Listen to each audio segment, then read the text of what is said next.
Hey guys, what's up? This is Diego here at Cinemageddon Reviews. I'm back with another analysis video since you guys seem to really enjoy my last one. This time we're going to be diving deep into the movie Training Day, directed by Antoine Fuqua and written by David Ayer. This is a movie that I only just watched for the first time last year during quarantine, but it quickly became one of my favorite movies ever, which is something that rarely happens. Usually I know what my favorite movies are after a few years, but it's very seldom that I become fascinated by a movie the way I did with this one. It's also a movie that taught me a lot about screenwriting and has influenced the way I look at writing my own stuff, so I owe this movie a lot. It's kind of one of the main reasons I wanted to make this video. And as with my previous analysis video, this is going to contain heavy spoilers. If you haven't seen Training Day, please watch it. I would hate to spoil the movie for you, and I also feel like you'll enjoy this video a lot more after you've seen the film. Okay, now that we've cleared that up, here we go. So I'd like to start this analysis with a quote by Abraham Lincoln.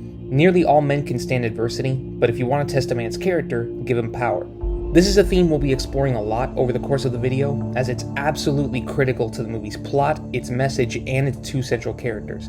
Most notably, the movie's antagonist Alonzo Harris, played by Denzel Washington, because he is without a doubt the best part of the film. Denzel dominates every scene he's in with the energy and charisma he brings to the character, and it's not just the excellent performance, which is very much inspired by a real-life LAPD officer involved with gangs, and in my opinion a career best by Denzel. It's also the way the character's written. He's honestly on par with villains like Heath Ledger's Joker and Hannibal Lecter in terms of how he's written. But where I think he surpasses those other two is that the movie revolves around him a lot more closely than The Dark Knight or Silence of the Lambs revolves around the others. In fact, for a long time, I used to think that my favorite movie villain was a toss-up between Hannibal or the Joker. But after seeing Training Day for the first time, it's obvious who the superior villain is, at least in my opinion. Now, there are some really good videos on YouTube already that analyze Training Day, and specifically Alonzo Harris's character, but one thing they haven't expressly said about what makes Alonzo such a great villain is that few villains nowadays are written like him, because few villains have what Alonzo has in common with those other two characters. Now granted, The Dark Knight did come out 7 years after Training Day, but my case still stands. Here's why. First off, there's the issue of his distinct personality. Alonzo is the ultimate narcissist. The way you can always tell when someone is a narcissist is how they behave when their plans are working, as well as when their plans fall apart. Alonzo not only thrives, but gets off on bending people to his will, by finding something that they need or want and using that against them, molding them into who he wants them to be. This is something that he basically spends the whole movie doing to Ethan Hawke's character, Jake Hoyt. Jake wants to become a detective someday, and Alonzo hopes that Jake wants that bad enough that he won't notice how Alonzo's manipulating him. You can do it. Stick with me. You can do it. Unlearn that bullshit they teach you at the academy, though. Don't bring none of that shit in here. Shit'll get you killed out here. I will do anything you want me to do. My nigga. Roll your window down. Start there. Moreover, he is so narcissistic that he views himself almost as a god, so much so that he finds enjoyment in inflicting pain and suffering into other people. He views people he doesn't value like dumb, disobedient animals, something to be chastised or yelled at, threatened with physical violence if they don't do as he says. All right, fork it over, smart man. You know what I'm talking about. The marijuana. Give it to me. Give it to me. Ow! Give it to me. Okay. Sorry, sir. Shut up. Too late for that. Give me that pipe you got down there on the floor, too. Quickly. My mom gave me this pipe. I don't care who gave it to you. She could pick it up in jail. What else you got? Give me them cigarettes, too. Gimme.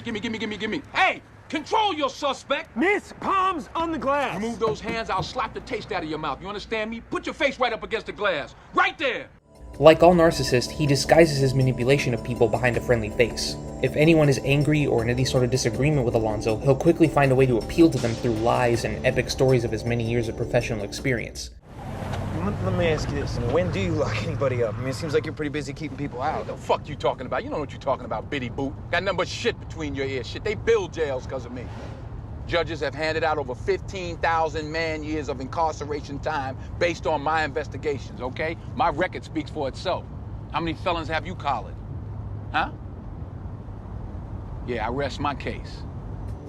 Once he has them seeing things his way, he'll build up a false rapport with them by making them laugh and feel better about themselves, which tightens his metaphorical grip on their unsuspecting necks.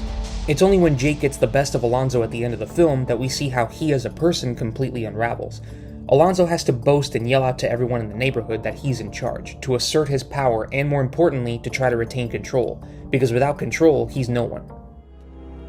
You think you can do this to me?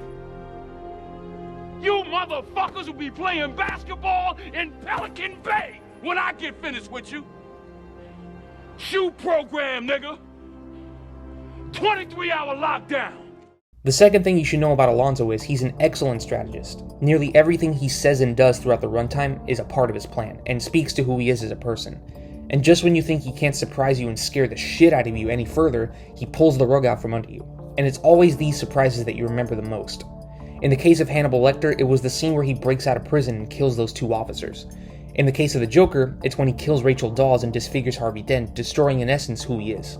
In the case of Alonzo, it's when he kills Roger and threatens Jake, which reveals not only Alonzo's plan to save himself from the Russians, but also how Jake fits into that plan. And as I mentioned before, he all but spells out his plan to Jake by making it sound like something that would benefit him. 5 proven decorated officers says that you're the shooter, okay? The investigators are gonna wanna pull a tube of your blood to check for intoxicants. What are they gonna find, Jake? Do the math. You've been smoking PCP all day, haven't you, huh? Remember? You've been planning this all day? I've been planning it all week, son. Lastly, what makes Alonzo such a frightening villain is his complete disregard for others. Not only does he shoot Roger down in cold blood with a smile on his face, but he also points a gun at Jake numerous times when Jake becomes disobedient. In fact, the first of these incidents takes place in the middle of a busy 4-way intersection where Alonzo threatens to kill Jake if he doesn't smoke from the pipe. Man up now, man up, nigga, man up. Go ahead, dog, you didn't even get it good. Yo, get the fuck up and just wait. In the third act, he even threatens to take his own son hostage to get away. A son, keep in mind, that he has with his mistress behind his wife and 4 sons back. It's obvious that the man fears no consequences and will stop at nothing to get what he wants. This goes back to how narcissistic Alonzo is. We'll come back to this point later because we're not done with this yet, but what you need to know right now is that not only is this his greatest strength, because it's what's allowed him to come this far and gain the position that he has in his life, but it's also his weakness, and the very thing that causes his downfall at the end of the film. Jake Hoyt embodies that weakness because his whole character revolves around his empathy for others. Like many police officers, he signed up wanting to do good, and he thought being an officer is where he can make the biggest difference. But like Abraham Lincoln said, if you want to test a man's character, give him power. It can't be like this. It is this way, man. I'm sorry I exposed you to it, but it is. It's ugly, but it's necessary. I became a cop to put away drug dealers, the poisoners, the criminals, not to be one. You sound just like me. There's power in being a police officer, and with that kind of power, too many of the wrong people become dangerous and lose what little respect they had for others, if they ever had it. In the real world, we've seen police officers abuse that power with impunity, enabled by the system that governs them and at the expense of the communities they're supposed to protect and serve. For Alonzo, it's hinted at in one scene that he used to be like Jake, but somewhere along the way he took it too far and became the man he is in the movie. Now, whether or not Jake will follow Alonzo's path after the movie ends, or learn from his failures and be better, is up to the viewer to speculate on, but we'll come back to that. For now, the point that I was getting at with Jake is that he not only embodies Alonzo's biggest flaw, but also the message of the movie. Yes, there's power in being a police officer, but there's also power in having respect for others and integrity, and most of all, in understanding your role as a servant to the community. Because at the end of the day, when you wear that badge, how you treat others is very important. Early on in the film, Jake saves a 14-year-old girl from being raped by drug addicts. Alonzo just stands back and watches, showing once again the polar opposites at play. Policing is a game to Alonzo, something that serves him rather than those around him. But Jake is passionate about what he does and fights hard to serve his community honorably, even despite having everything to lose. This sense of respect that Jake has for others is consistently shown as a blind spot for Alonzo throughout the film. Jake interacts respectfully with the world he's introduced to, and all Alonzo and his crew see is a sucker, some naive, inexperienced young man who doesn't know how the world works and is therefore unfit to be in it. Who the fuck is this? Jake Hoyt, it's my first day in the unit. I'm from Valley Patrol. You a long way from Starbucks, homie. Man, why the fuck is he in on this? Gotta get his cherry pop sometime. Look, man, stay the fuck out of my way, all right? It's just for the big dogs. Feel me? But in his hubris, at many points, Alonzo fails to see that this isn't true. From the outset, it's already decided that he doesn't respect Jake enough to pay attention to him, and see that Jake is more capable than he seems at first glance. I already figured him out. Oh, yeah. Oh, really? Yeah. Yeah, you already figured the street. Yeah, well, it's all about smiles and cries. Put the drink down, man. What the fuck is that? Hey, hold on, Alonzo. Hold on. Smiles and cries. Smiles and cries. Smiles and cries. I hear you. Yeah, you gotta control your smiles and cries, because that's all you have, and nobody can take that away from you. And it's this sense of integrity and duty that saves Jake's life when it matters most. When he's about to be executed by the Mexican gang members, we discover that that girl he saved is actually the gang leader's cousin, and the gang leader, Smiley, lets him go out of gratitude and mutual respect. Alonzo, on the other hand, benefits nobody except himself by manipulating those gang members in the neighborhood and even people he treats as friends like Roger. He uses his authority as leverage over them, but at the end of the film, those gang members turn on Alonzo when he's at a disadvantage.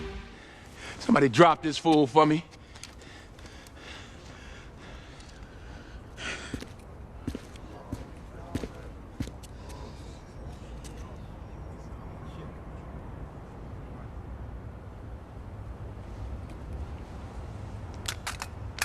You got us twisted, homie.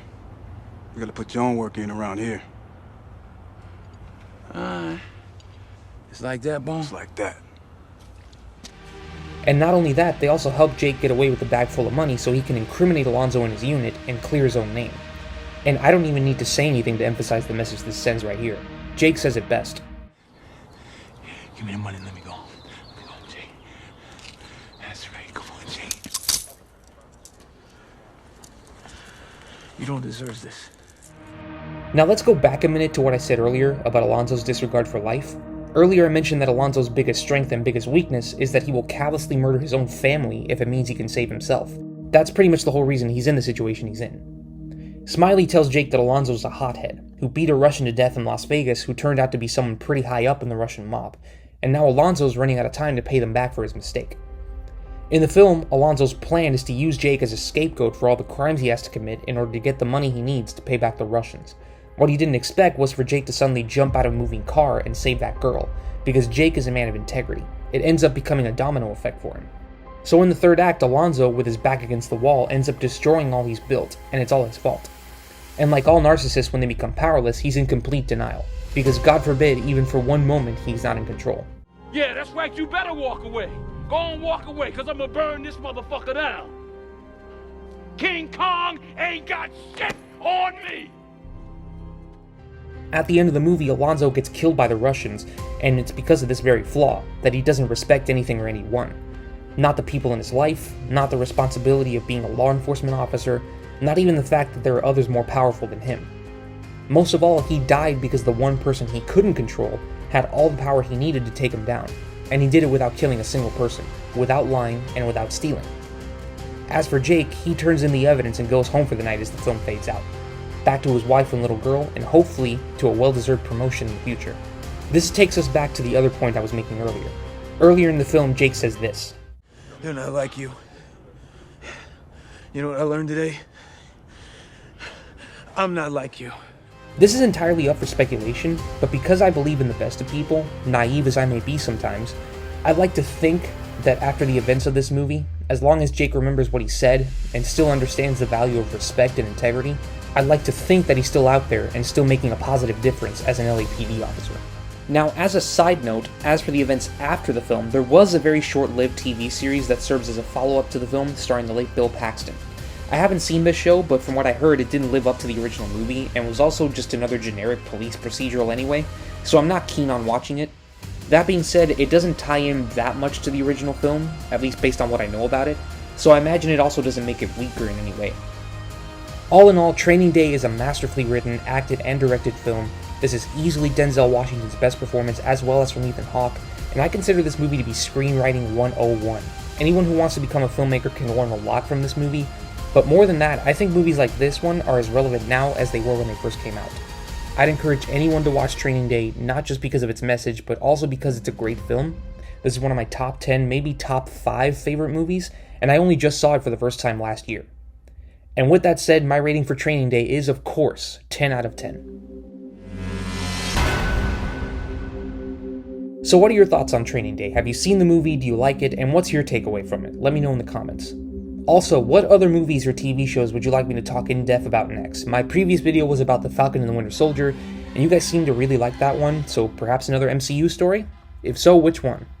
As always, be sure to like this video and subscribe, follow us on Facebook and Twitter, and please support our Patreon, we really appreciate that.